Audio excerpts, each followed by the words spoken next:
Ahora, buenos días, muchas gracias, repito, por su presencia en el día de hoy. Desde que se conoció el contagio de Teresa Romero como enferma de ébola, nos comprometimos a realizar una investigación desde el Consejo General de Enfermería, contando con todos los medios que estuviesen a nuestra disposición y hacer público este informe en el menor tiempo posible. Este informe se ha ido recopilando en estas 2 semanas que ha ido durando el proceso. Se ha tenido próximo a su conclusión en los pasados días y, conociendo el estado de mejoría de la paciente, hemos preferido presentarlo pues el día que previsiblemente, y ojalá que sea así, se declare ya una satisfacción, una alegría que está libre del contagio. Por tanto, lo que quiero en primer lugar es felicitar a Teresa Romero, si es así que se confirma que su proceso infeccioso ha concluido, porque realmente es la mejor noticia que podemos tener en el día de hoy. Como les he venido contando a lo largo de los días, nosotros, incluso el día anterior a la alerta sanitaria que se produjo con el contagio, ya tuvimos un primer informe de un equipo investigador del Consejo General que nos decía que había, a su juicio, deficiencias importantes en los protocolos desde el punto de vista de la seguridad de los profesionales. Esto fue el día anterior, el domingo, y el mismo lunes por la mañana pusimos en marcha ya todo el equipo de investigación y, sorpresivamente, esa misma tarde pues tuvimos conocimiento de la alerta sanitaria. Este informe que hemos realizado y que está a disposición de ustedes, que consta de 2 partes, uno que es el informe global que tienen ustedes en este tomo y que se les ha facilitado o se les va a facilitar en un formato electrónico, en un soporte electrónico, en un pendrive, y que lleva el informe más todos los anexos jurídicos y legislativos correspondientes. Y luego allá hay un documento más accesible de trabajo, que es un resumen ejecutivo del mismo. Amén también irá acompañado de una pequeña presentación audiovisual que haremos a lo largo de esta presentación. El informe se ha basado en un equipo de expertos donde han participado fundamentalmente, de forma fundamental, enfermeras y enfermeros que han tenido contacto con los pacientes contagiados, afectados de ébola en nuestro país. Por tanto, son testimonios vivos de qué es lo que ha ocurrido, de cómo ellos han entendido este proceso y las posibles carencias o deficiencias que ha podido tener. También el equipo de expertos está constituido por expertos de la profesión y expertos en el ámbito del derecho laboral, del derecho civil, del derecho penal, etcétera, para poderles dar a ustedes una referencia lo más completa posible desde nuestro punto de vista. Cuando ocurrió este contagio, nosotros, y lamento decirlo, teníamos claro desde el primer momento que se iba a penalizar y que se iba a culpabilizar a Teresa como la responsable de su contagio. De esto no nos cabía ninguna duda, porque este es el manual que existe habitualmente. Jamás el sistema se equivoca, solo se equivocan los profesionales. Y esto ya lo hemos vivido en cantidad de ocasiones, por tanto teníamos plena conciencia de que se iba a buscar un chivo expiatorio que sería la propia profesional. En este sentido tengo que decirles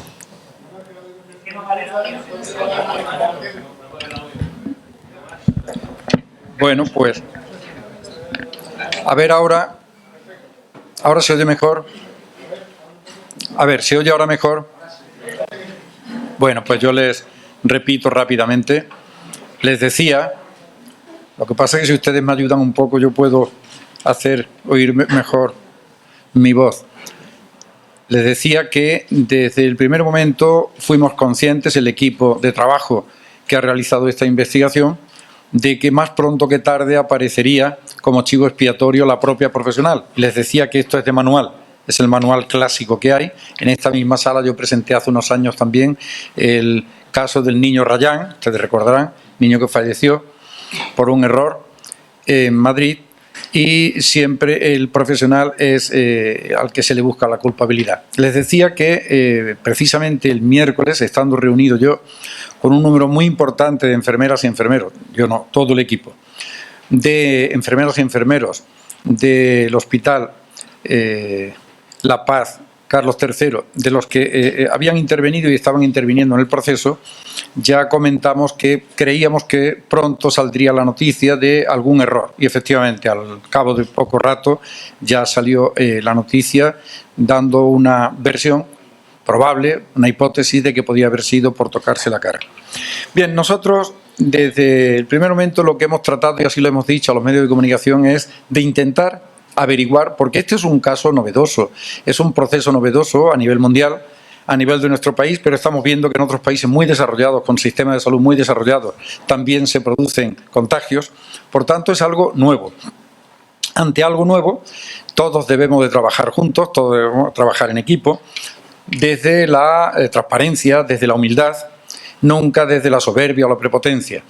Y nuestro objetivo era intentar, en la medida de lo posible, buscar la verdad de qué podía estar pasando, qué podía estar produciéndose en este proceso que pusiese en riesgo la seguridad de los profesionales que atienden a pacientes con ébola y, consecuentemente, que pueden ser no solamente ellos pacientes con una especial gravedad, sino al mismo tiempo transmisores también de la enfermedad y, por tanto, perjudicar a terceros. Para nosotros eso era lo realmente importante y, además, poder hacer público y decir a las autoridades sanitarias, a través de nuestra investigación, qué se puede mejorar para que en el futuro, si aquí se han producido algunas deficiencias, se puedan corregir. Y en este sentido, pues lo que hemos tratado este informe es hacerlo desde la veracidad, desde la transparencia, desde la independencia y con una finalidad profesional, con una finalidad ética y con una finalidad jurídica. Nosotros queremos saber desde el punto de vista profesional cómo debemos de intervenir y de actuar, éticamente qué debe de hacerse por todos los miembros que intervienen y al mismo tiempo, desde el punto de vista jurídico, analizar qué es lo que se ha hecho bien y qué es lo que no se ha hecho bien. Bien, les decía que este estudio está realizado desde una serie de principios como son el de la transparencia, la objetividad, la independencia, la evidencia y al mismo tiempo persiguiendo fundamentalmente tres objetivos: el objetivo profesional, el objetivo jurídico y el objetivo ético. Y el informe realiza un marco general del estudio, analiza las actuaciones llevadas a cabo frente a pacientes con enfermedad por virus de ébola, analiza la formación de los profesionales, la seguridad del personal sanitario, la evaluación de riesgos y vigilancia de la salud, analiza también los distintos protocolos para llegar luego a unas consecuencias generales y a unas conclusiones. Nos gustaría diferenciar, porque se ha hablado mucho sobre protocolos que vamos también a tocar con profusión, pero nos gustaría que previamente tuviésemos en consideración que tanto la Unión Europea como el Estado español gozan de un arsenal legislativo poderoso, comenzando por el artículo 42 de la Constitución, que protege la seguridad de los trabajadores, pero tenemos, insisto, un gran arsenal al que voy a hacer alusión, que es previo a cualquier protocolo. Esto es importante que se tome en consideración. Los protocolos, como veremos posteriormente, son guías de orientación para poder tomar decisiones, pero previamente han de cumplirse las leyes. Y en este sentido ahora veremos exactamente qué legislación tan importante tenemos en el Estado español, así como también a nivel de la Unión Europea. Pero fíjense que vamos a tocar aspectos muy importantes. Yo voy a hacerles una introducción como botón de muestra para ir luego a continuación ya a los aspectos generales. Si tomamos como referencia, como les decía, el artículo 42 de la Constitución, habla de que debe haber una política de protección de la salud de los trabajadores mediante la prevención de los riesgos derivados del trabajo. Es decir, es un mandato constitucional el proteger la salud derivada de los riesgos de los profesionales. Y luego hay una ley, la Ley de Leyes en nuestro país, que viene como consecuencia de 3 directivas de la Unión Europea, que es la Ley de Prevención de Riesgos Laborales. Y esta ley establece los principios generales relativos a la prevención de los riesgos profesionales para la protección de la seguridad y de la salud, la eliminación o disminución de los riesgos derivados del trabajo, la información, la consulta, la participación y la formación de los trabajadores en materia preventiva. Por tanto, tenemos una ley realmente importante que, a nuestro juicio, pues puede no haberse suficientemente tenido en consideración. Esta ley establece la obligación del empresario de aplicar medidas preventivas partiendo de principios como evitar riesgos, combatir los riesgos en su origen, sustituir lo peligroso por lo que entrañe poco peligro y tener en cuenta la evolución de la técnica. Y hay que tener en cuenta que los profesionales más expuestos tanto al contacto como a las muestras biológicas son los profesionales de enfermería. Fíjense que incluso que se ha hablado del error humano, pues hasta el error humano lo tiene tipificado la Ley de Protección de Riesgos, y dice en su artículo 15, el presente documento toma como referencia los supuestos legales establecidos en la norma en materia de protección. Y concretamente, cuando nos explica esa protección, establece claramente la posibilidad de que haya error humano y que hasta esa situación hay que tenerla perfectamente prevista. Vamos a ver en este aspecto como les decía anteriormente, 3 áreas para nosotros fundamentales, que son la formación de los profesionales, la evaluación de los riesgos y la vigilancia de la salud como norma jurídica que ha de estar especialmente protegida. Y, como les decía anteriormente, en la formación de los trabajadores, dice la Ley de Protección de Riesgos, fíjense que tiene una connotación absoluta con respecto al caso que nos ocupa. En cumplimiento del deber de protección, el empresario deberá garantizar que cada trabajador reciba una formación teórica y práctica suficiente y adecuada en materia preventiva, tanto en el momento de su contratación, cualquiera que sea la modalidad o duración de esta, como cuando se produzcan cambios en las funciones que desempeñe o se introduzcan nuevas tecnologías o cambios en los equipos de trabajo. Es decir, que en este caso concreto, tanto a trabajadores noveles, a los que se ha estado contratando recientemente para que vayan a hacer refuerzos, como a los que ya estaban pero que pertenecían a áreas diferentes, como eran los cuidados intensivos, al ir a un nuevo lugar de trabajo con una nueva situación de riesgo, exige la ley que se haga un entrenamiento especial a esos trabajadores, y está protegido perfectamente en la ley. Pero ya cuando habla específicamente de la exposición a agentes biológicos, que es el caso ya específico, pues la ley es clara y establece el sistema de información y de formación de los trabajadores. Hemos hablado antes de riesgos generales, protección de riesgos generales, y ahora ya específicos en el ámbito de los agentes biológicos. Y dice que el empresario adoptará medidas adecuadas para que los trabajadores y sus representantes sean informados sobre cualquier medida relativa a seguridad y salud. El empresario tomará las medidas apropiadas para garantizar que los trabajadores y sus representantes reciban una formación suficiente y adecuada e información precisa basada en todos los datos disponibles. En relación con los riesgos potenciales para la salud, las precauciones que deberán tomar para prevenir la exposición, las disposiciones en materia de higiene, la utilización y empleo de ropa y equipos de protección individual y las medidas que deberán adoptar los trabajadores en el caso de incidentes y para la prevención de estos. Y fíjense que dice que esta información y esta formación deberá impartirse cuando el trabajador se incorpore a un trabajo que suponga un contacto con agentes biológicos, adaptarse a la aparición de nuevos riesgos y a su evolución, y repetirse periódicamente si fuese necesario. Es decir, que claramente la legislación prevé específicamente esta situación que hemos tenido y que hemos padecido. Y luego ya clasifica en el nivel 4 de riesgo biológico al ébola, como agente biológico que causa una enfermedad grave en el hombre, que supone un serio peligro para los trabajadores con mucha probabilidad de que se propague a la colectividad, dice la ley, y que generalmente no existe profilaxis ni tratamientos eficaces. Bueno, esto es el capítulo, uno de los más importantes que debemos de tener en consideración y que vamos a ver ahora a continuación. ¿Por qué? Porque hace esa previsión, por eso les digo que debemos de diferenciar, ahora después tocaremos los protocolos, debemos diferenciar claramente qué son las leyes y qué son los protocolos. Los protocolos son guías de orientación, las leyes son normas jurídicas establecidas de obligado cumplimiento para todos los trabajadores y para todos los empresarios. Por tanto, se presupone que cuando un trabajador cambia su situación, como es el caso que nos ocupa, y va a un sitio de riesgo diferente del que tenía, la ley exige una serie de condicionantes previos a que ese trabajador realice su actividad, que ahora veremos si esto, en nuestra opinión, se ha cumplido o se ha dejado de cumplir.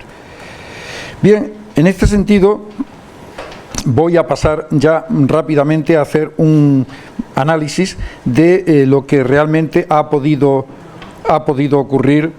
Siempre, lógicamente, lo ponemos en situación de presunción, porque quien realmente puede establecer si los hechos han acaecido como nosotros los contamos será una autoridad judicial, en ningún caso nosotros siempre lo ponemos en estado de presunción.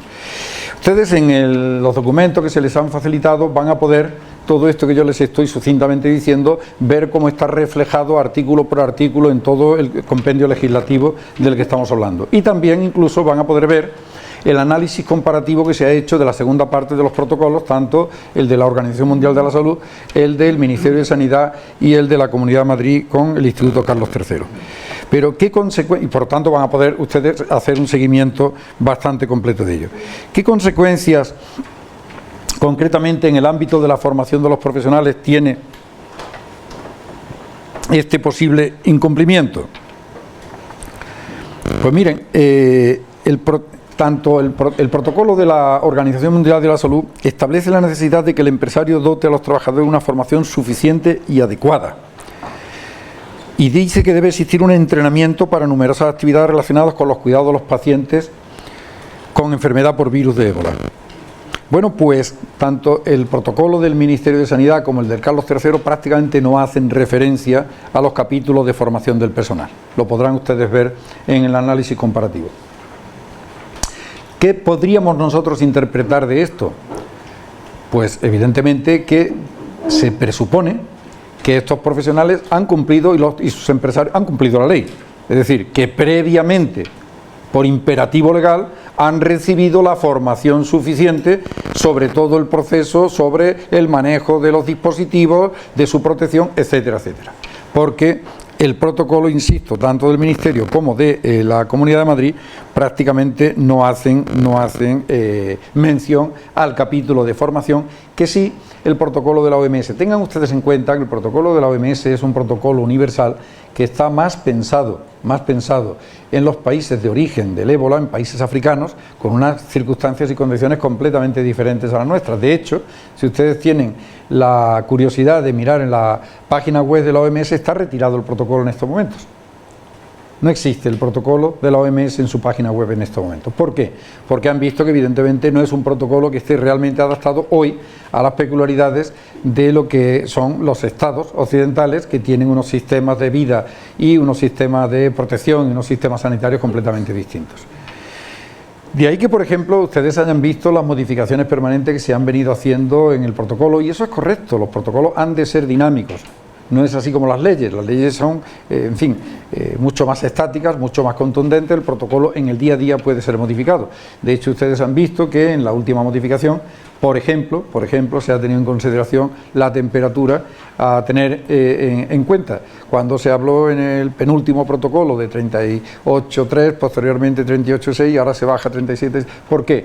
Pues porque, claro, estamos en países donde el paciente puede automedicarse, cosa que en África prácticamente no, y tomar antitérmicos y, por lo tanto, digamos, de alguna forma enmascarar ese proceso.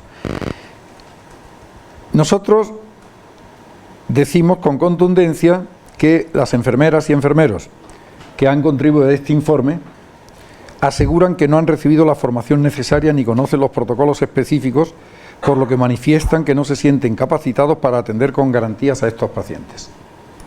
Y esto lo veremos ahora a continuación en una serie de manifestaciones muy importantes. Respecto de la evaluación de riesgos, hay una serie de aspectos que establece el protocolo de la OMS, también el reciente del Ministerio de Sanidad, que dice que siempre debe haber una persona supervisando tanto la puesta como la retirada de los equipos. También establecen el uso de mascarillas de bajo riesgo. Sin embargo, las mascarillas que se deben de utilizar son las de mayor protección, la mascarilla FFP3.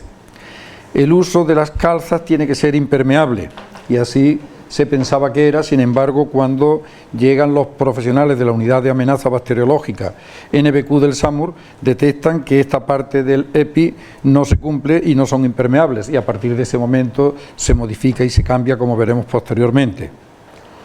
Lo que les decía antes también respecto al protocolo, de que establece que, me refiero en cuanto a los guantes, el interno debe tener un manguito corto, los guantes externos con un manguito suficientemente largo, cosa que tampoco se ha producido.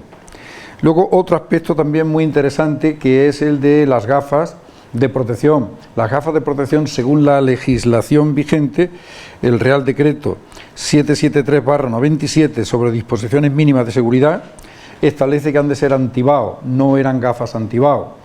Incluso nos refiere a algunas de las enfermeras que atendieron a estos pacientes que a la hora de realizar técnicas complejas como una cateterización central por vía periférica, que se tarda aproximadamente unos 40 minutos en realizar, fíjense lo que supone estar en un traje con 50 grados de temperatura, en esta posición, inclinada la cabeza, donde el riesgo es tremendo, pues está canalizando una vena, y que esta persona durante ese tiempo está con vaho o está encharcada, sus gafas están encharcadas de sudor y no puede evacuarse ese sudor porque, claro, está aprisionada la gafa dentro de esta gafa, ¿no?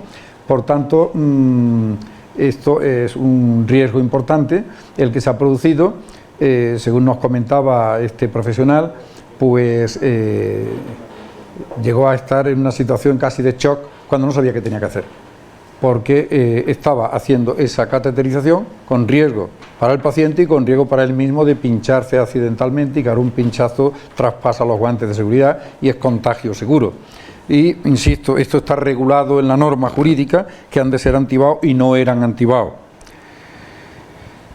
Y eso no estaba recogido en ningún protocolo tampoco. Contenedores de residuos, que también dice que no debe de tener contacto directo el trabajador que está dentro de la sala, y sin embargo, bueno, pues según se nos refiere, han tenido contacto directo estos profesionales en la esclusa con ese material de residuos.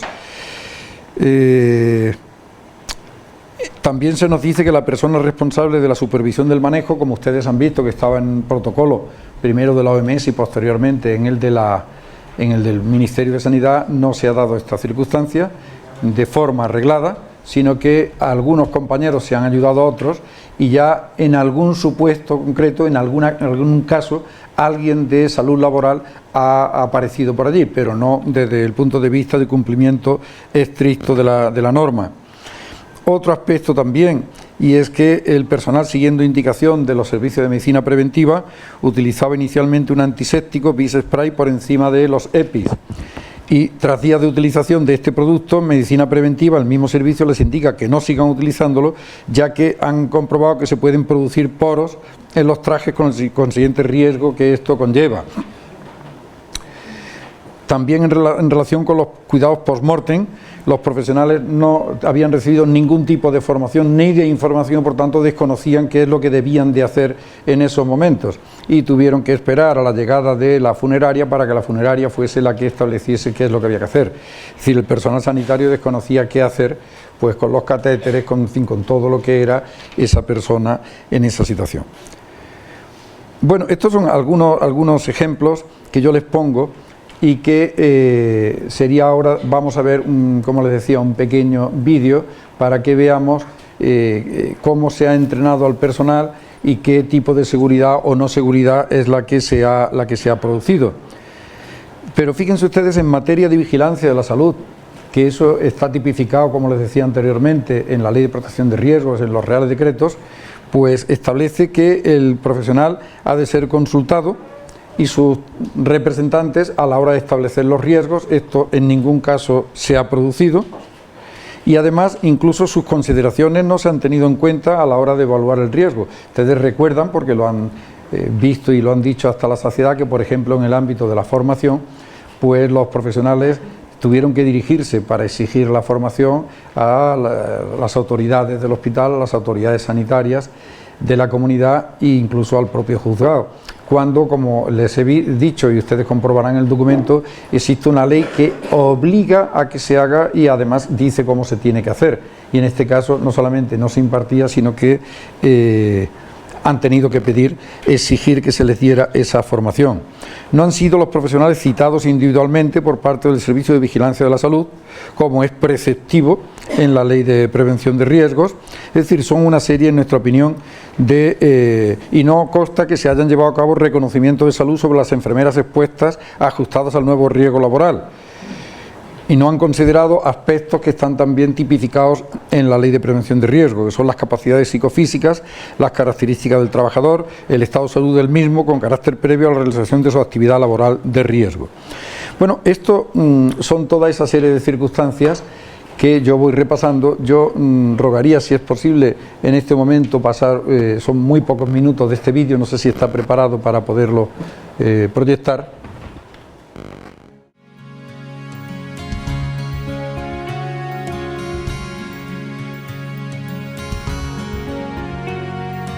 El traje con el que se impartía la formación en el Hospital La Paz Carlos III no era el que finalmente utilizaron en la atención a los pacientes con ébola. Uno de los monitores intenta sellar el segundo par de guantes con cinta de carrocero, pero no puede hacerlo solo. Se le pega con el primero. Tras colocarse el gorro del EPI, la mascarilla y las gafas, observan que queda parte de la cara expuesta que intentan tapar con la cinta. Al intentar retirar el primer par de guantes, posiblemente contaminado, utilizan una técnica no adecuada, con riesgo de contaminación al tratar de retirar el guante de la otra mano. Con el segundo par de guantes limpios, se retira la cremallera del EPI tocando la parte externa, contaminando así ese par de guantes. Al retirarse el EPI, con el segundo guante ya contaminado, se toca el pijama contaminándolo igualmente. Se quita la mascarilla y las gafas antes que las calzas, siendo este el último paso de la retirada del EPI. Además, al quitar las calzas, pierde el equilibrio apoyando las manos en la mesa.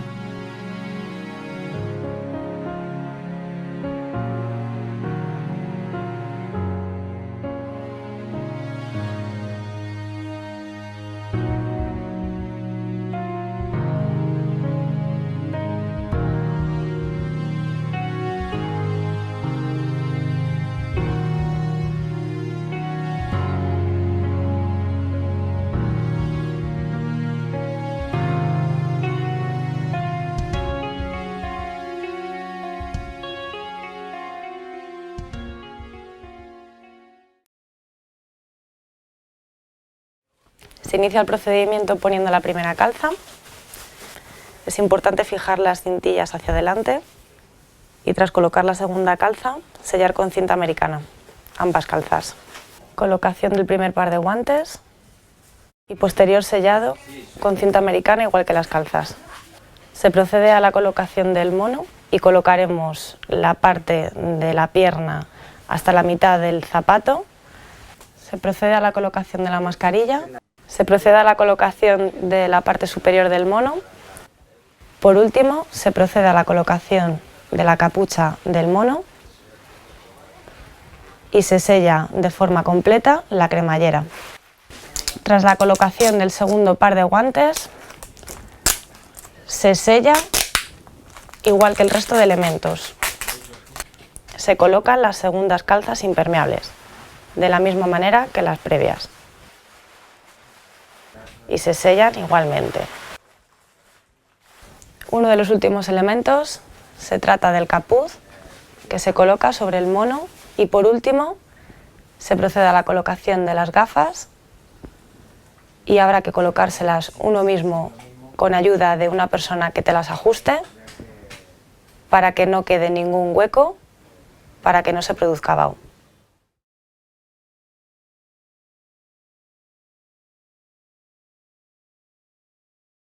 El primer paso sería subir las piernas del mono y quitar los dos precintos de forma simultánea. Como segundo paso, retiraríamos el primer par de guantes, retirando previamente los precintos. Una vez retirados los precintos, procedemos a eliminar los guantes.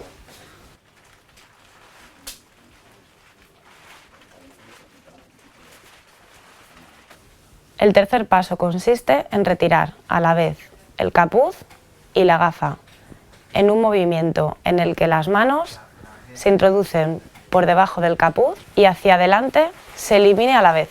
El cuarto paso consiste en abrir las pestañas de seguridad que sellan el mono. Una vez quitado todo el precinto, se procede a bajar la cremallera hasta la mitad del mono, para poder introducir las manos con los guantes limpios por dentro del capuchón para retirarlo. Se baja toda la cremallera hasta el final y los seguros que inicialmente colocamos en nuestros pulgares nos sirven de ayuda para retirar las mangas del mono. Es importante sacar los hombros con pequeñas sacudidas e iniciar con los brazos el descenso del mono siempre por la zona limpia, es decir, la zona de color blanco.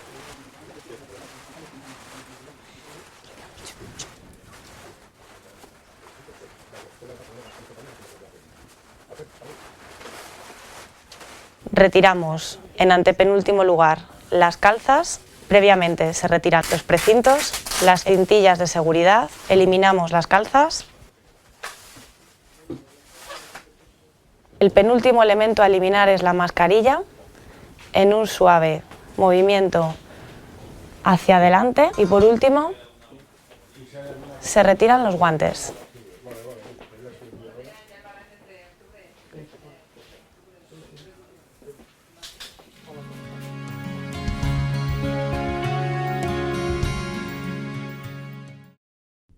El traje no es un EPI. Yelmo no integrado en el traje EPI. Bata convencional.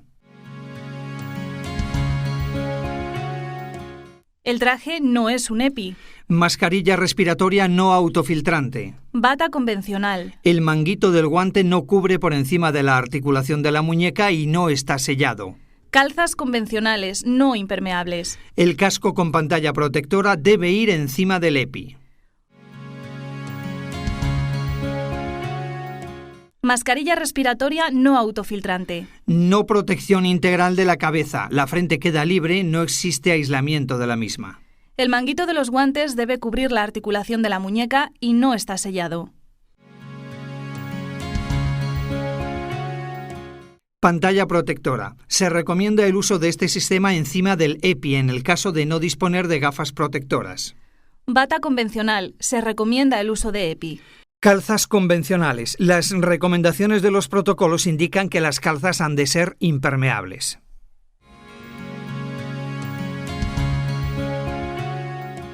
Kit antiébola. Calzas permeables. Las recomendaciones de los protocolos indican que las calzas han de ser impermeables. Guantes de vinilo. Los protocolos indican que han de ser de nitrilo. Gafas de protección sin sistema anti-vaho. Mascarillas FFP2. Mascarilla quirúrgica. El virus ébola, como agente biológico de nivel 4 de riesgo, reclama el nivel de contención 4, lo que supone el uso de mascarillas FFP3 y no FFP2 ni mascarillas quirúrgicas. Gorro convencional y permeable. Y aquí podemos ver cómo el agua lo traspasa, pudiendo objetivar que no es impermeable. Bata convencional. El kit no está compuesto por un equipo de protección individual. Las calzas son convencionales, no impermeables y no están selladas. En el sistema de doble guante, el guante externo no está sellado. La mascarilla respiratoria no es autofiltrante. Las gafas no llevan sistema antibao. Hay zonas de la cara y del cuello descubiertas.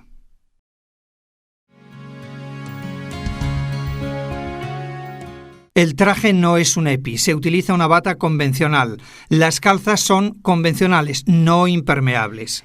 En el sistema doble guante, el guante externo no está sellado. La mascarilla respiratoria no es autofiltrante y lleva incorporada una pantalla protectora. No lleva gafas antibao. Hay zonas de la cara y del cuello al descubierto. En el vídeo se puede observar falta de adiestramiento del formador, que se muestra indeciso sobre el mejor método para retirar los guantes.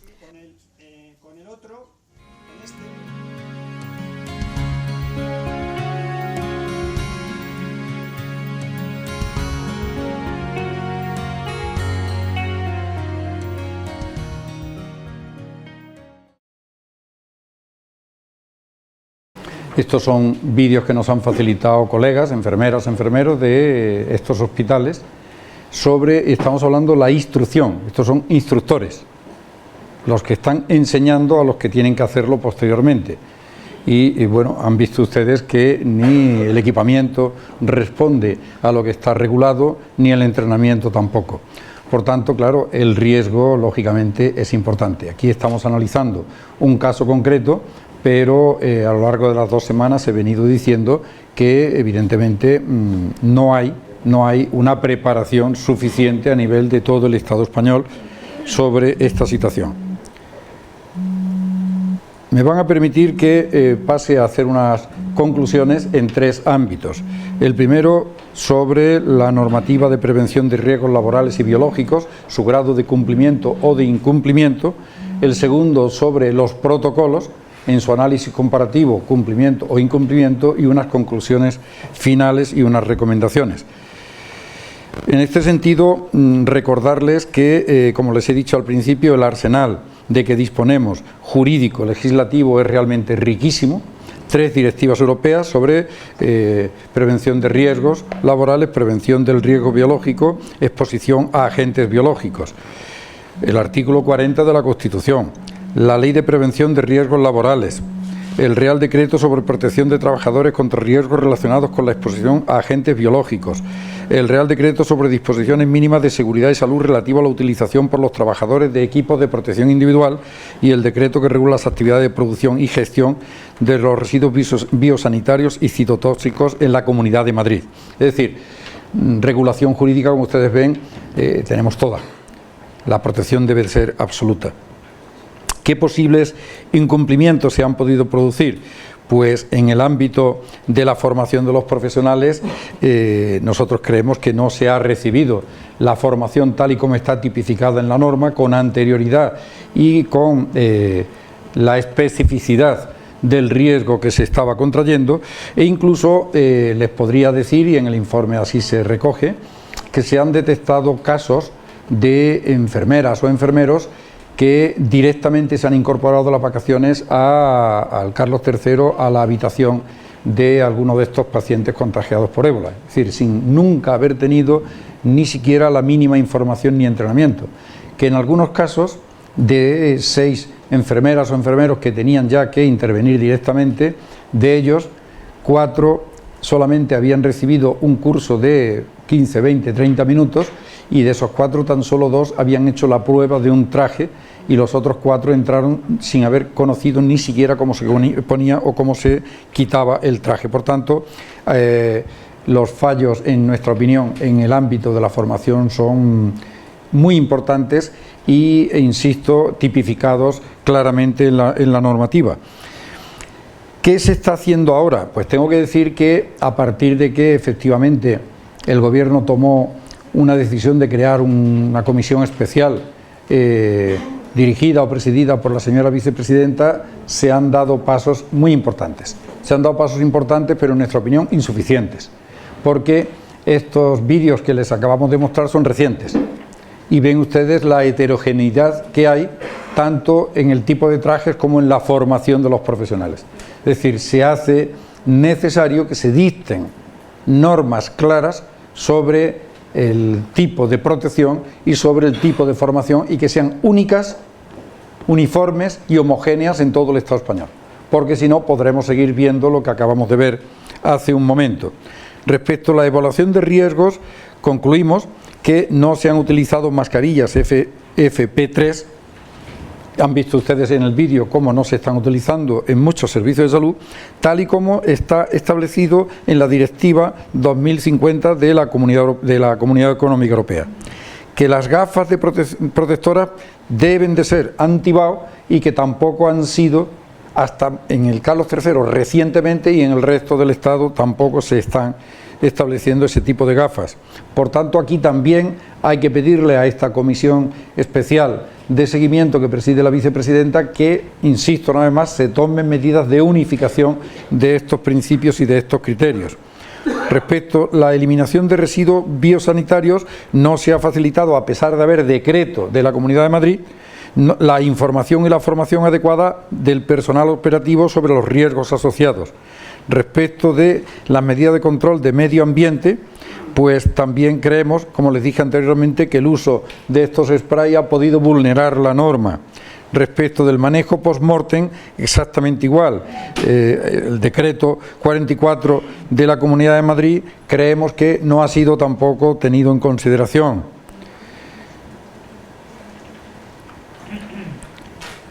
No consta, desde el punto de vista de la facilitación a los trabajadores de la vigilancia adecuada y específica de su salud, como está tipificado claramente en la ley y en los reales decretos, que se hayan realizado reconocimientos de salud antes de la exposición al virus ébola ni con posterioridad, con la periodicidad que aconseja la naturaleza del virus ébola. Tampoco consta que a las enfermeras afectadas y a sus representantes en materia de salud laboral se les haya consultado sobre las cuestiones que les afectan directamente a su seguridad, tal y como está tipificado en la norma jurídica. No consta que la evaluación específica del nuevo riesgo laboral se haya realizado por parte del Servicio de Prevención de Riesgos Laborales, y si se ha realizado, la forma no ha resultado procedente. Y el personal afectado, y concretamente las enfermeras afectadas, no han sido informadas directamente por el Servicio de Prevención sobre los riesgos específicos que afectan a su puesto de trabajo, ni de su nueva función profesional, ni medidas de protección y prevención aplicables a dichos riesgos, como está tipificado en la norma jurídica. Por tanto, en base, y estamos hablando ahora a presuntos o posibles incumplimientos de normas jurídicas, pues nuestros servicios jurídicos entienden que se podría estar dando pie a tres tipos de responsabilidades a exigir. A responsabilidades de carácter laboral, porque el artículo 13 del Real Decreto Legislativo que aprueba el texto sobre infracciones y sanciones en el orden social dice explícitamente: se considera infracción muy grave en materia de prevención de riesgos laborales la adscripción de los trabajadores a puestos de trabajo sin tomar en consideración sus capacidades profesionales en materia de seguridad y salud en el trabajo, cuando de ello se derive un riesgo grave e inminente para la seguridad y salud del trabajador.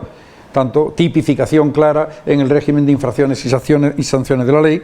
Responsabilidad civil patrimonial derivado de los daños ocasionados por acciones que suponen algún tipo de incumplimiento de la normativa sobre prevención de riesgos, y de carácter penal, porque el artículo 316 del Código Penal establece los que con infracción de las normas de prevención de riesgos laborales y estando legalmente obligados no faciliten los medios necesarios para que los trabajadores desempeñen su actividad con las medidas de seguridad e higiene adecuadas, de forma que pongan así en peligro grave su vida, salud e integridad física, serán castigados con las penas de prisión de 6 meses a 3 años y multa de 6 a 12 meses. Es decir, son las tipificaciones que nuestros servicios jurídicos entienden de posibles responsabilidades de carácter patrimonial, de carácter laboral o de carácter penal. Y respecto, segunda parte de las conclusiones, respecto con los protocolos, que en algún caso se va a repetir lógicamente con las infracciones del régimen jurídico, pues lo primero de todo, como comencé diciéndoles, que un protocolo es una guía de decisión para los profesionales de un equipo, no es una ley, no es una norma, es una guía de orientación. Concretamente, la Ley de Ordenación de las Profesiones Sanitarias establece que se tenderá a la unificación de los criterios de actuación, que estarán basados en la evidencia científica y en los medios disponibles y soportados en guías y protocolos de práctica clínica y asistencial.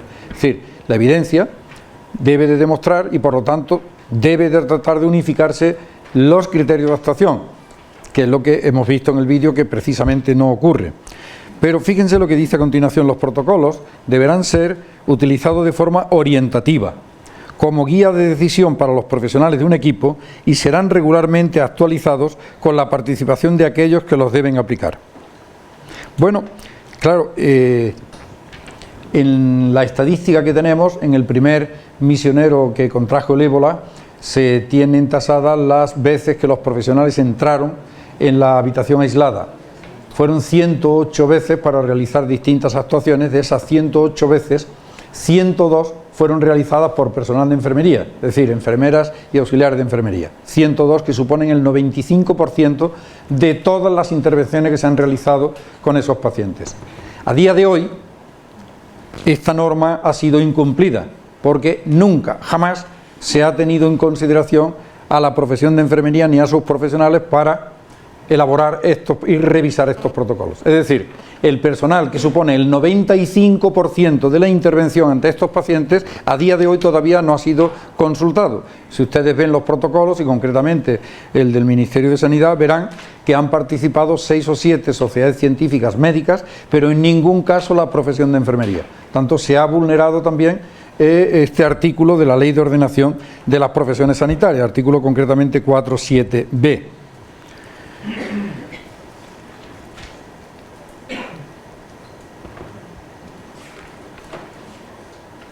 Respecto de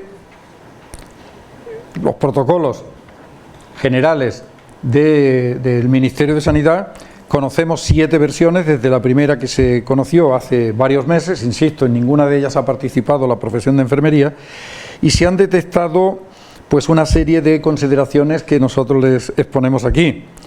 Hasta el último, que tiene fecha de 13 de octubre, hace muy pocos días, se ha omitido la necesidad de que exista una persona supervisando la puesta y retirada del equipo de protección personal. Esto es un hecho relevante, como ustedes han podido ver, la enorme dificultad a la hora de colocarse y de retirar el traje, y por eso incluso el protocolo de la Organización Mundial de la Salud lo establece. En los protocolos nacionales, hasta hace muy pocos días, esto no ha ocurrido.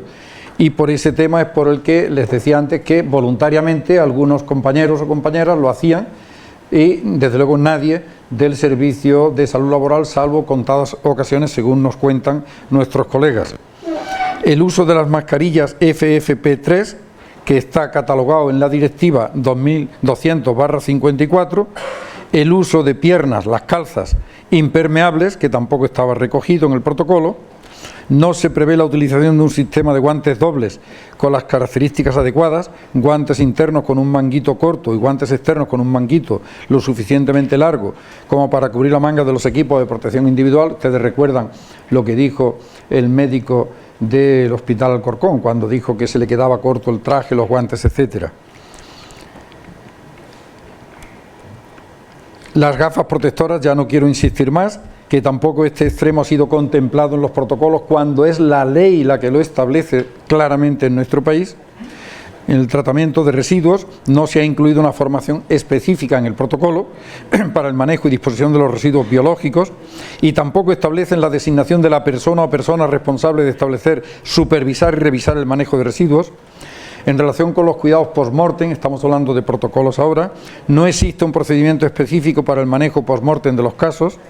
Las previsiones del protocolo en este punto son absolutamente deficientes y difusas.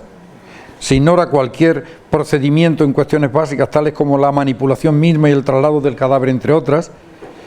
No se dice quién es el personal entrenado y bajo qué criterio de entrenamiento, la funeraria, el médico, la enfermera, de cuántas personas estamos hablando y en qué orden, a qué material se hace alusión, cómo se lleva a cabo la salida de la habitación y de la esclusa.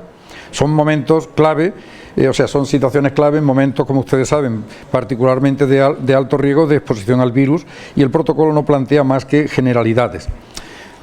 Por eso, cuando hablamos de protocolo, le decimos que es una guía de orientación y no una norma jurídica, que hemos querido separar claramente una situación de la otra, y los protocolos lo que requieren es procedimientos complementarios. Es decir, si se hace una referencia vaga a los cuidados post-mortem, debe de haber a continuación un procedimiento específico que regule perfectamente esa situación, que es lo que no se ha tenido. Claro, esto si se hubiese contado, entiendo yo, con la participación de los que lo tienen que hacer, evidentemente habrían manifestado sus necesidades y el protocolo se habría elaborado, yo creo, sinceramente, que con unas previsiones de las que han carecido estos protocolos y se habrían podido minimizar, lógicamente, los riesgos. Ya voy a pasar al capítulo de conclusiones finales. En nuestra opinión, decimos que se ha podido vulnerar la normativa vigente en materia de prevención de riesgos laborales, de riesgos biológicos y de bioseguridad en la elaboración de los protocolos. Esto ya no lo dejamos en presunción, lo decimos con claridad. Se ha vulnerado la Ley de Ordenación de las Profesiones Sanitarias, por cuanto no se ha contado con la participación expresa de aquellos profesionales que, como los enfermeros, los deben de aplicar, claramente tipificado en la ley. Los protocolos, la formación y el entrenamiento son heterogéneos e insuficientes en estos momentos para la prevención y el cuidado de pacientes afectados por la enfermedad del virus ébola, como hemos puesto de manifiesto en el audiovisual. Y decimos también que pese a los positivos intentos que se están llevando a efecto desde la creación de la Comisión de Seguimiento de la Enfermedad del Virus Ébola, presidido por la señora vicepresidenta, se hace necesario avanzar en el establecimiento de un criterio unificado que garantice estándares de formación, evaluación de riesgos, vigilancia de la salud, equipos de protección, etcétera, en el conjunto de las comunidades autónomas que garanticen la seguridad de los pacientes y los profesionales que los atienden. Es decir, a pesar de los esfuerzos, hemos visto en las últimas fechas cómo se está adquiriendo equipamiento masivo en muchos hospitales, pero estamos viendo también que puede que ese equipamiento que se está adquiriendo de forma masiva o esos entrenamientos que se están intentando hacer de forma rápida pueden no estar siendo acordes a lo que es la regulación y lo que es la protección de los profesionales y de los trabajadores. En este ámbito de cosas, el Consejo General aporta alternativas. Las alternativas que aporta son que, en cumplimiento del artículo 4.7b de la Ley de Ordenación de las Profesiones Sanitarias, los enfermeros deben estar en todos los órganos de análisis y de decisión para el establecimiento de medidas relacionadas con la asistencia sanitaria a pacientes afectados por virus ébola. Estamos comprobando cómo en las últimas fechas nuestros colegios profesionales de enfermería de los distintos territorios del Estado están siendo llamados a consulta por las autoridades sanitarias, cosa que nos parece positivo, que agradecemos, que debería haberse hecho antes, pero que en cualquier caso es una medida positiva y aquí lo que se dice es la exigencia, porque debe de hacerse. No es razonable que la persona que se puede contagiar y que conoce perfectamente todas las situaciones no se le esté consultando, no se le esté preguntando y no esté colaborando con el resto de los profesionales del equipo. Lógicamente, se exige el cumplimiento de las normas en materia de riesgos laborales, de riesgos biológicos y de bioseguridad. Naturalmente, es que esto no es un capricho, es que son leyes de obligado cumplimiento, que en nuestra opinión, y hemos dicho en la primera conclusión final, que podrían haberse vulnerado. Esto habrá, lógicamente, que decidirlo quien tenga la autoridad para decidirlo. Pero, evidentemente, para nosotros es vital el cumplimiento de las normas. A su vez, hemos creado el Comité Nacional de Expertos Enfermeros para la Prevención de Riesgos Laborales, Biológicos y Bioseguridad, que es el que ha elaborado este informe. Hemos convocado, conjuntamente con el Consejo Internacional de Enfermeras, que es nuestro máximo órgano mundial, con sede en Ginebra y al que pertenecemos 140 países de todo el mundo, una cumbre internacional, mundial, que se celebrará el lunes y martes de la semana próxima en Madrid, en la sede del Consejo General, con la participación de instituciones internacionales y al mismo tiempo de aquellos países que tienen ya experiencia, que han tenido algún caso de pacientes de ébola y que por lo tanto vamos a hacer el intercambio de información, vamos a ver cómo hemos abordado estas situaciones en los diferentes países y qué recomendaciones damos desde la profesión de enfermería a nivel global, a nivel mundial, desde el punto de vista de la protección, desde el punto de vista de la formación. Tenemos creado y ahora ya se ha incentivado el Observatorio Enfermero de Riesgos Laborales, Biológicos y de Bioseguridad, que realiza, y ahora con mucha más frecuencia y profundidad, el cumplimiento de las normas reguladoras de prevención de estos riesgos. Esto se realiza a nivel de hospitales y de centros de atención primaria por los delegados de salud laboral a través de unas bases de datos que hemos elaborado sobre las leyes que regulan el cumplimiento de la prevención de riesgos y por lo tanto vamos a tener información muy exhaustiva y muy periódica del grado o de cumplimiento, ojalá que de cumplimiento, o de incumplimiento de estas normas, para lógicamente ponerlo en conocimiento de las autoridades y en todo caso de incumplimiento de las autoridades judiciales. Y por último, mantener una política informativa que contribuya desde la objetividad, la transparencia, la evidencia y la independencia a garantizar las buenas prácticas de las enfermeras y los enfermeros y la seguridad de los pacientes. Nosotros, como dije al principio y como he venido diciendo a lo largo de las 2 semanas, nuestro objetivo era tratar de esclarecer los hechos, de decir qué es lo que se ha hecho bien, qué es lo que se ha podido no hacer bien, qué puede inducir a riesgo, qué puede evitarse, qué se podría hacer para minimizar los riesgos desde esa transparencia, desde esa objetividad, desde la independencia que debemos de tener.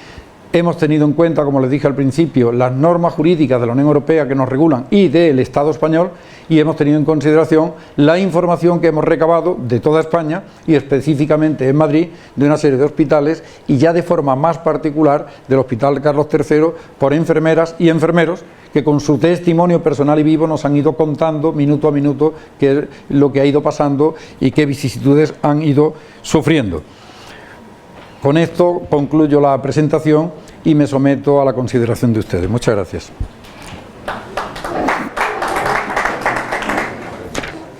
No, dame papel. Buenos días a todos, soy Íñigo Lapetra, compañero vuestro de prensa. Vamos a intentar formular las preguntas con cierta tranquilidad. Va a responder a las preguntas de todos vosotros. Así que vamos, Desiré tenía la palabra primero. Desiré, por favor. Lo que sí agradecería, si es posible, que se identifiquen. Sí, el medio. Es posible, por favor. ¿Dónde? ¿Perdón? No.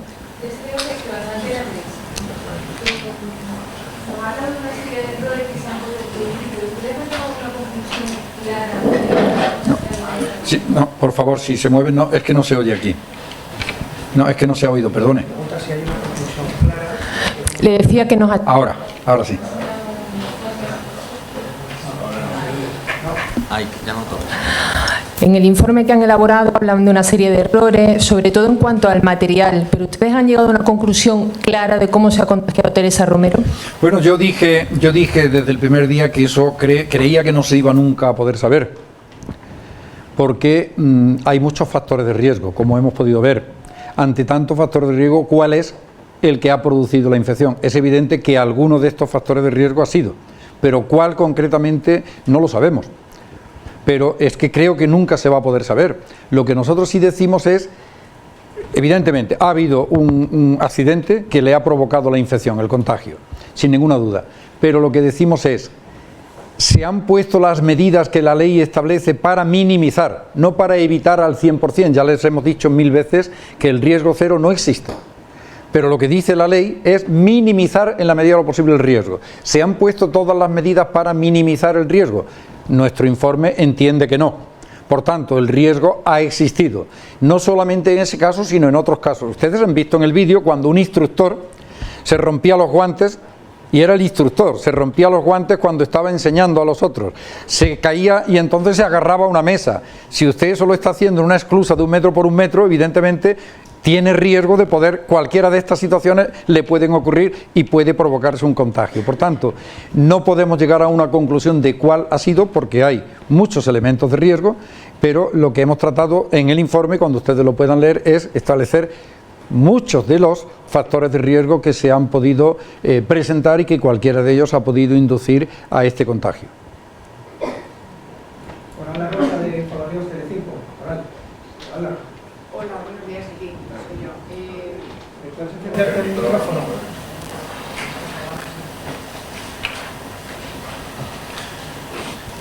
Buenos días, soy Coral La Rosa de Informativos Telecinco. Según sus servicios jurídicos, ven posibilidad de que se haya vulnerado aspectos laborales, patrimoniales y penales. Mi pregunta es, ¿van a acudir ustedes a los tribunales? ¿Van a hacer algún tipo de acción legal que, consecuente con esa investigación? Y luego, ustedes nos han mostrado con fotos la deficiencia de material en distintos hospitales de Madrid y de otras partes de España. los riesgos que han corrido, los incumplimientos teóricos o hipotéticos de la ley o reales de la ley. A mí me sorprende que desde el 7 de agosto que hubo la primera persona infectada con ébola en España, antes habíamos visto ya casos sospechosos que se habían estado analizando en hospitales de toda España. ¿Por qué no se empezaron a denunciar entonces esas deficiencias? ¿Por qué el Consejo General de Enfermería, por ejemplo, no entiendo que habría recibido, no lo sé, le pregunto, comunicación de alguno de sus colegiados? Esta situación existe desde hace tiempo. ¿Por qué ahora es Teresa? Ha habido un auxiliar de enfermería, primer contagio en España y fuera de África, pero esto no es nuevo. Entonces, ¿por qué ahora y por qué no ha sido antes? Gracias. Muchas gracias. Bueno, respecto a la primera pregunta, nosotros nos vamos a personar, lógicamente, ante la Fiscalía, que tiene abierta la investigación, para aportarle toda la información que poseemos, lógicamente, para que se esclarezca la verdad. Luego ya tipificará la Fiscalía si ve indicio o no de delito, pero nosotros vamos a poner a su disposición la información que tenemos. Y desde luego, desde el punto de vista del amparo a los profesionales que debemos de proteger, las enfermeras y los enfermeros que han podido ver vulnerados sus derechos, si solicitan el amparo del Consejo General ante los tribunales, sin ninguna duda lo van a tener, porque ya son hechos individuales, son demandas individuales donde tendrían todo el soporte del Consejo General. En primer lugar, nos personaremos para dar toda la información posible. En segundo lugar, si se nos pide ese amparo individual, les daremos como es nuestra obligación. Respecto de ¿por qué no? Pues mire, creo que empecé explicándolo, que nosotros nunca nadie nos dijo absolutamente nada, ningún personal, ninguna enfermera de ningún hospital nos comunicó absolutamente nada hasta que se produjo el contagio de Teresa, nunca. Nosotros incluso entendíamos que se estaban haciendo las cosas de forma absolutamente correcta. Es el domingo anterior, el día anterior, cuando un equipo investigador del Consejo, y además en base a que están realizando un trabajo de investigación para una tesis doctoral, me hacen llegar un informe donde me dicen, analizado el protocolo, vemos carencias importantes en el ámbito de la protección de la salud de los trabajadores. Y es ese mismo día, y además a las 2 de la madrugada, cuando yo convoco por escrito para el día siguiente a todo el equipo de expertos del Consejo para que comience la investigación, y es cuando ya sí que estas enfermeras y enfermeros vienen, se prestan a darnos toda la información. Sí, porque además el objetivo nuestro cuando abrimos esa investigación el domingo, un día antes, era analizar las posibles deficiencias para comunicarlas inmediatamente a la autoridad sanitaria y decir, vamos a colaborar, queremos que se proteja y que se haga mejor, es decir, que es lo lógico y lo razonable. Pero evidentemente fue el mismo día que empezamos la investigación, cuando por la tarde salta la alerta. Y ahí sí que ya nuestras colegas se dirigen a nosotros y es cuando empieza el contacto. No le quepa duda que si esto, y ojalá hubiese sido en el mes de agosto, inmediatamente habríamos hecho la investigación, claro, lógicamente, igual que la hemos hecho ahora. Pero no ha habido absolutamente ni una sola persona que se haya dirigido a nosotros en ese momento.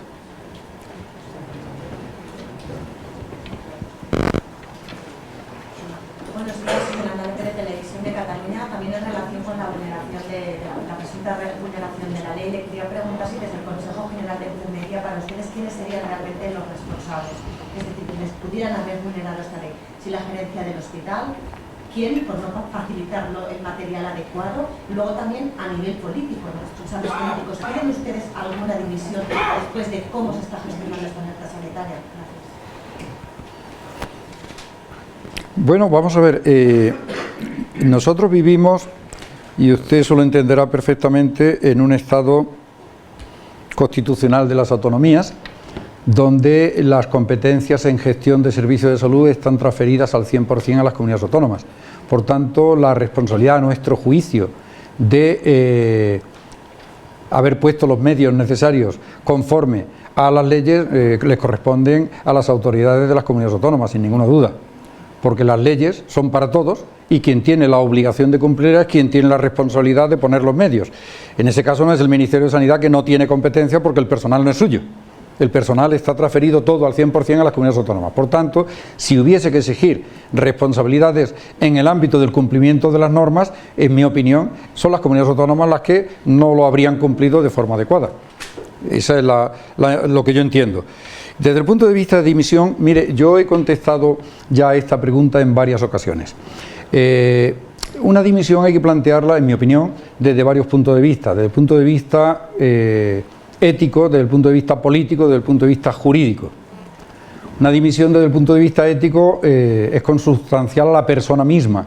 Esa persona tiene que valorar en conciencia si ha sido competente y si ha sido diligente. Y en base a ello tomar su decisión personal. Estoy hablando bajo ese principio ético. Desde el punto de vista político no me corresponde a mí ni al Consejo General. Evidentemente, eso ha de verse en clave parlamentaria, que es donde deberá de valorarse esa situación política. Desde el punto de vista jurídico le corresponde a la autoridad judicial y por eso he dicho anteriormente que nosotros nos vamos a personar para facilitar la información pertinente al fiscal que ha abierto el caso. Ahora, dicho eso, sí que debo de decir otra cosa más. Mire, entiendo que en el caso de la Comunidad de Madrid la situación es diferente. Porque podría ser de aplicación esto que le he dicho anteriormente desde el punto de vista ético, desde el punto de vista jurídico o político. En el caso ya de la Comunidad de Madrid y del consejero, creo que trasvasa esa trilogía que le he dicho anteriormente. Creo, sinceramente, que el máximo responsable de la sanidad de un país o de una comunidad autónoma, como es el caso, lo último que puede hacer es acusar a un enfermo. Ya no estoy hablando de un profesional, que también, pero acusar a un enfermo de mentir, eso, un responsable político, máxima autoridad, creo que es inaceptable. Cuando además de ser enfermo es profesional del sistema sanitario del que es el máximo responsable y de forma absolutamente voluntaria ha tomado una decisión que le puede costar la vida, que es ofrecerse voluntaria para atender a un paciente cuando ya ha atendido a otro.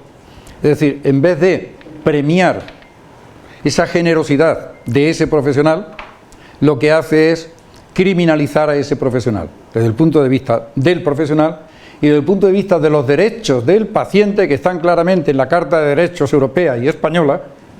No se puede acusar a un paciente, y mucho menos el máximo responsable. Por tanto, es difícil de entender que a día de hoy siga siendo el máximo responsable de la sanidad madrileña. Fíjese que he querido separar claramente estas consideraciones de las primeras que he hecho. Las primeras son debatibles. Desde el punto de vista de conciencia personal, lo he hecho bien o no lo he hecho bien. Desde el punto de vista político, se tiene que debatir políticamente. Desde el punto de vista jurídico, otro determinará si ha sido responsable o no. Pero aquí ya es que absolutamente traspasa todas las barreras. Se han vulnerado derechos fundamentales de la persona, se han vulnerado el derecho a la intimidad, el derecho al honor, el derecho a la dignidad. Bueno, a una persona en una situación de fragilidad y más infectada y aislada por el virus del ébola. No tiene perdón de Dios. Yo creo que para nosotros es una ofensa todavía tener que estar hablando de este tema como profesionales.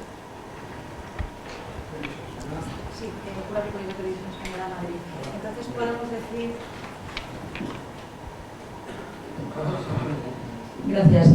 ¿Nos podemos decir que como Consejo General de Enfermería piden la dimisión del Consejo de Sanidad de Madrid como tal? Bueno, nosotros no pedimos la dimisión, nosotros la exigimos. Para nosotros es una inmoralidad que todavía siga siendo consejero de Sanidad. No podemos permitir esto. Este país es un país serio, es un país que merece la pena trabajar por él. No podemos permitirnos personas de esta categoría que estén al frente de responsabilidades tan altas. Han perdido toda la confianza del público y la confianza de los profesionales.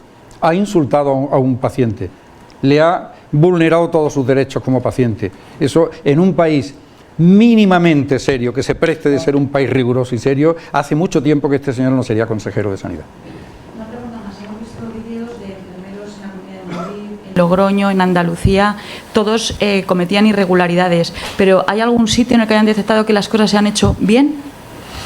Bueno, ahora, según nuestra información, se están impartiendo cursos bastante rigurosos por el Ejército y por los servicios de emergencia de Madrid, que lo que es difícil de entender es por qué se hace ahora, cuando ha habido el contagio, y no se ha hecho cuando se debía hacer, cuando son unidades de alta especialización, que están precisamente formadas para ello.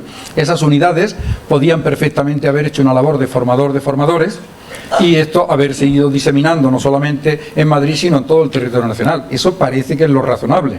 Primero, parece que sería razonable unificar un programa de formación.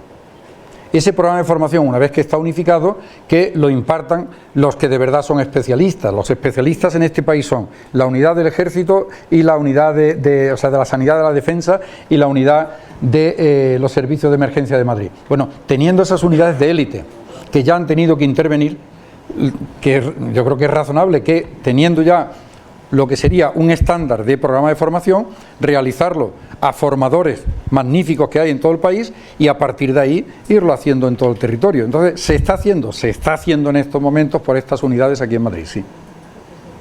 Y eso es muy satisfactorio y genera mucha seguridad.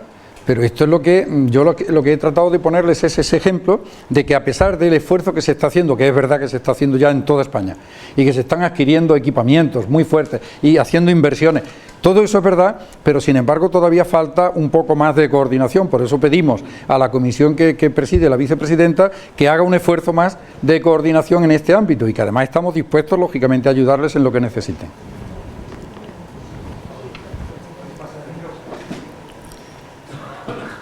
Soy Enrique Leite. Quería hacerle 3 preguntas concretas. Por lo que ha comentado a la respuesta de la compañera, al Consejo General de Enfermería no le constaba que había una denuncia ante los tribunales durante el mes de agosto, previo al estallido de la crisis, donde ya se hablaba de la deficiencia de medios materiales y formativos por parte de los trabajadores que potencialmente podían abordar casos de ébola. También quisiera preguntarle si no entiende el Consejo General de Enfermería que existe una responsabilidad jurídica por parte del Ministerio a la hora de abordar, o cómo se ha abordado, la repatriación y el tratamiento de los enfermos contagiados en Sierra Leona por ébola. Y por último, de cara a futuro, los centros de atención primaria se están teóricamente preparando también para abordar posibles casos o posibles situaciones de contagiados. ¿Entiende el Consejo General de la Enfermería o le llega alguna información de cómo se están dotando a esos centros de atención primaria de cursos de formación y de material para tratar a estos posibles enfermos? Muchas gracias. Sí, muchas gracias. Yo le vuelvo a reiterar que nosotros hemos tenido conocimiento de estas posibles deficiencias el mismo día del contagio de Teresa Romero, y que de oficio nosotros habíamos hecho, pero no simplemente porque era un trabajo de investigación que estaban realizando un equipo de investigación y que nos lo comunican el día de antes. Y entre otras cosas porque soy yo el director de ese proyecto de investigación. Y por lo tanto, cuando vemos esto es cuando salta nuestra alerta, la nuestra propia, de decir, caramba, esto cuidado, que se puede estar vulnerando esto. Vamos inmediatamente nosotros a dar una respuesta mediante un documento, que no da tiempo porque ese mismo día salta la alerta sanitaria. Por tanto, reitero con exactitud que nunca, jamás, nadie se dirigió a nosotros para darnos la mínima información sobre lo que podía haber pasado. En segundo lugar, sobre responsabilidades jurídicas del Ministerio sobre la repatriación y el tratamiento. Mire, yo no le puedo dar respuesta a esto porque no lo sé. Es decir, yo no sé, si usted lo que me está preguntando es si ha sido correcto o no repatriar, o si el procedimiento que han utilizado para repatriar es el correcto, no sé cuál de las dos preguntas me hace usted. Si ha sido una medida acertada o no, las dos.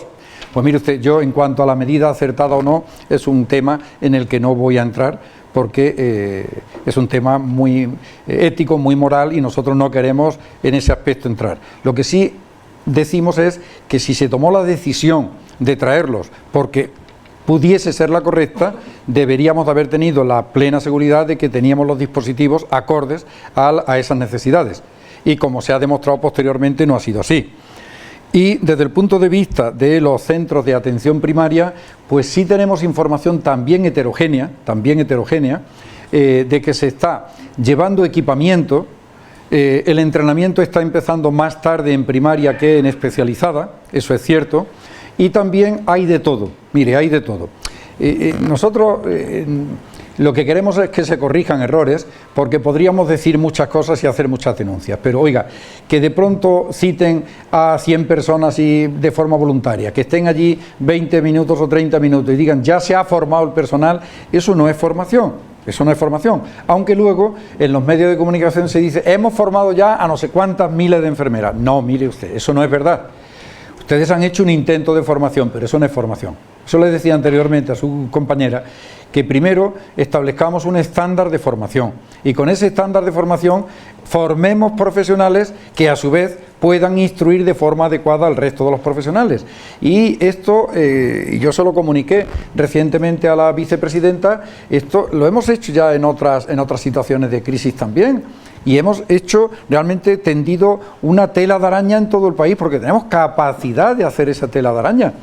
El crear equipos de instructores nacionales, luego instructores autonómicos, provinciales, e ir ya diseminando en todos los sitios, si se hace una coordinación real de todas las instituciones que podemos contribuir a este tema. Y hay muchas.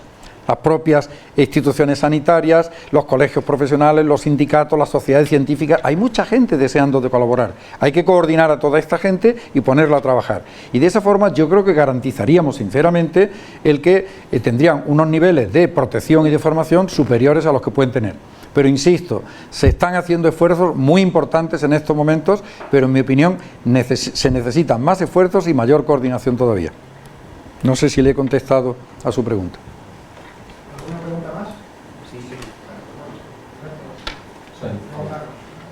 Roberto Vigario, del periódico El Economista. Yo quería saber, tengo una duda, ¿no es necesario separar un poco los protocolos o los casos de formación entre los hospitales de toda España que tenían ante casos sospechosos de ébola que el Carlos III, que sí es el que trata a enfermos de ébola y que cualquier enfermo iba a ir siempre al Carlos III? No sé si han hecho esa diferencia en las denuncias para saber, porque no sé si es la misma formación que deben tener la gente del Carlos III que el del resto de España. Bueno, vamos a ver, es una muy buena pregunta. Hay dos niveles de riesgo y dos niveles de protección y de formación, evidentemente. En las comunidades autónomas se han establecido centros de referencia similares al Carlos III y por lo tanto son los centros de referencia de esa comunidad. Quiere decirse que en el supuesto de que hubiese una sospecha se trasladaría al paciente a esa unidad de riesgo y por lo tanto el personal que está en esa unidad debe tener un entrenamiento superior a otro personal. Tanto eso ese dispositivo realizando en estos momentos.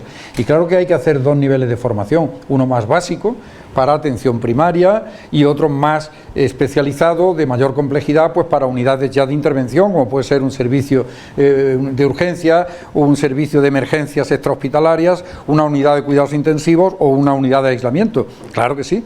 Deben de ser dos modalidades de entrenamiento y dos modalidades de protección, sin ninguna duda. Y esto también lo hemos dicho de esta forma. Sí, yo quería saber, no han dicho una palabra de esto, pero entiendo que el informe no entra en el traslado de Teresa Romero al hospital ni en su estancia en Alcorcón. No, hemos querido a ámbitos generales. Efectivamente, tenemos mucha información también de ese tema porque también hemos tenido la oportunidad de trabajar con los profesionales de la Fundación Hospital Alcorcón y creemos tener conocimiento. Nosotros hemos querido con este informe hacer una visión general, desde lo particular en el ámbito concreto, una visión general de cómo podrían no estarse contemplando normas jurídicas que minimizarían el riesgo y que son de obligado cumplimiento de un lado. Hemos querido hacer luego un análisis de los protocolos, de cómo han ido evolucionando y de qué deberían de mejorarse estos protocolos para garantizar también tratado de decir la participación de todos los profesionales que intervienen en el proceso y los sistemas de formación como deben también de hacerse y de mejorarse. Pero hemos dejado en el tintero muchas cosas que conocemos y que por prudencia seguramente hemos pretendido no poner en el informe, pero que si algún día tienen que en otra vía distinta de la vía informativa salir a la luz, evidentemente tendrán que salir. No sé si me explico suficientemente. Teresa Díaz, de la agencia EFE. Aunque ha dicho que nunca se va a saber la causa del contagio de Teresa, quería saber si después de esta investigación, ¿qué creen que ha podido influir más en ese contagio? De los múltiples factores de riesgo que usted ha mencionado, ¿qué cree que ha podido influir más? ¿La falta de formación o el hecho de no disponer de un equipo de protección adecuado? Yo creo que las dos cosas. Hombre, la formación es fundamental. Si es que han visto ustedes que incluso haciéndose en una de las empresas que suministra el traje y la persona que estaba guiándoles a ustedes en el vídeo es una enfermera de las que ha estado con los dos misioneros, es decir, con una enorme experiencia, y han visto ustedes la dificultad. En algún caso creo que se han dado cuenta de algún pequeño detalle interesante, incluso haciendo un espacio abierto, cómodo, guiado, etcétera. Y a pesar de ello hemos visto cómo hay riesgos. Lo hemos visto. Por tanto, el entrenamiento es vital. Y el entrenamiento en una situación, pero fíjense que les he dicho antes algo, que para una canalización venosa donde es de altísimo riesgo, está sudando la persona y no sabe qué hacer en ese momento. Les pongo más ejemplos. Y si una de esas personas que está dentro, que va una solamente, tiene una lipotimia y se cae, ¿qué procedimiento hay previsto en el protocolo para hacer la intervención? ¿Qué hay que hacer en ese momento? Después de estar 40 minutos en esa posición a 50 grados. Es decir, hay muchas situaciones que hay que analizar. ¿Y quién las tiene que analizar? Vuelvo a repetirlo. El que ha estado dentro y sabe lo que pasa. Y puede decir, como nos han contado a nosotros, milímetro a milímetro absolutamente todo. Y eso son previsiones que son ya procedimientos de desarrollo del protocolo. Ante esto, ¿qué podría hacerse? Esto y esto. Y entonces eso hay que explicarlo, hay que entrenarlo. Luego, por supuesto, la protección. Está por ver si efectivamente las calzas eran impermeables, no lo eran, etcétera, etcétera. No lo sabemos. La vigilancia de la salud. Fíjense ustedes. Estamos viendo, nosotros en la cumbre que hacemos la semana próxima, no pueden venir enfermeras que han estado en contacto directo con pacientes de ébola de Noruega, porque están en cuarentena, no pueden salir del país. Esas van a estar por videoconferencia y van a venir otras que no han estado en contacto directo. Oiga, esta señora Teresa Romero, si hubiese querido, se hubiese ido al extranjero, ¿verdad?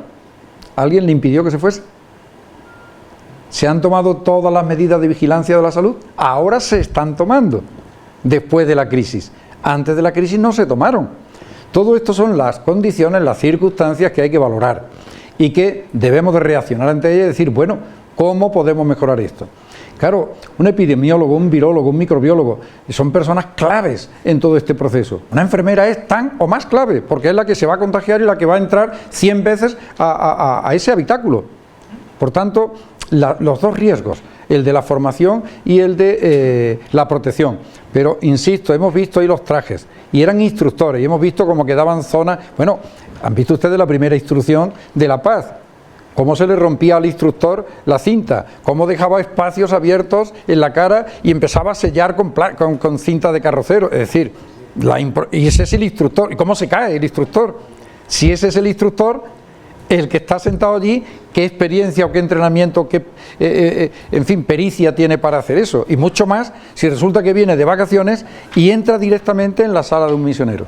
Entonces, bueno, estas son cosas que no pueden volver a pasar, que nos tienen que servir de experiencia. Y nosotros lo que pretendemos con esto es poner en valor estas circunstancias para que entre todos corrijamos esto y que dentro de un tiempo esto haya sido una anécdota, entre otras cosas, porque afortunadamente pues Teresa va a vivir y esa es la mejor noticia de todas, pero no sabemos qué puede pasar dentro de unos días o dentro de unos meses y por lo tanto debemos de estar suficientemente preparados. Yo creo, sinceramente, que no ha habido mala fe en nadie.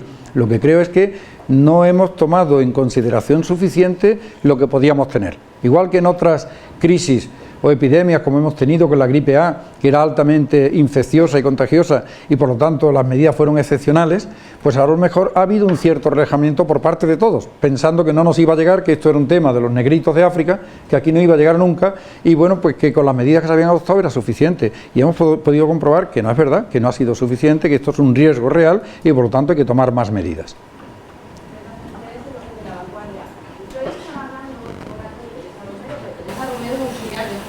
Sí.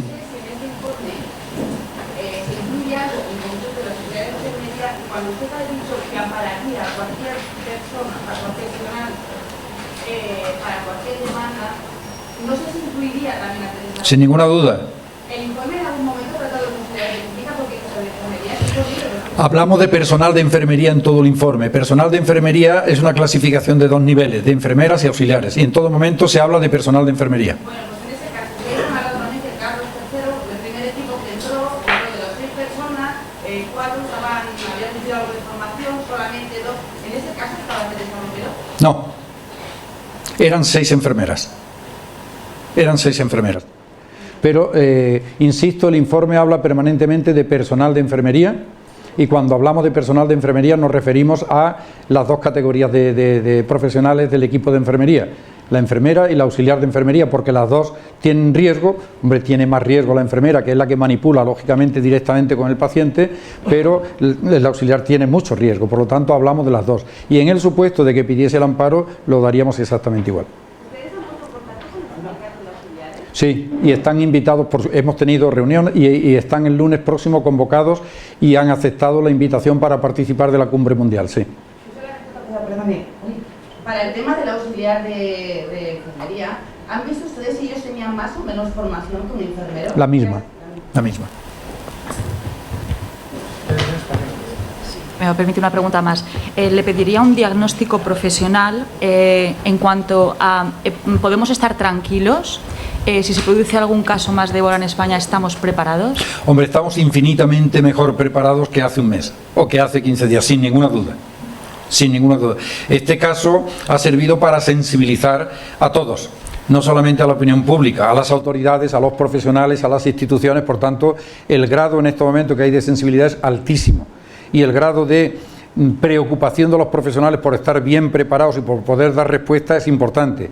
Y las autoridades sanitarias están dando una respuesta ahora que no se dio en su momento, importante, que hay que mejorar todavía, que hay que mejorar. Pero desde luego el nivel que tenemos ahora mismo de respuesta es infinitamente superior. Por lo tanto, vamos, yo por supuesto que dejaría absolutamente tranquila a la población, sí.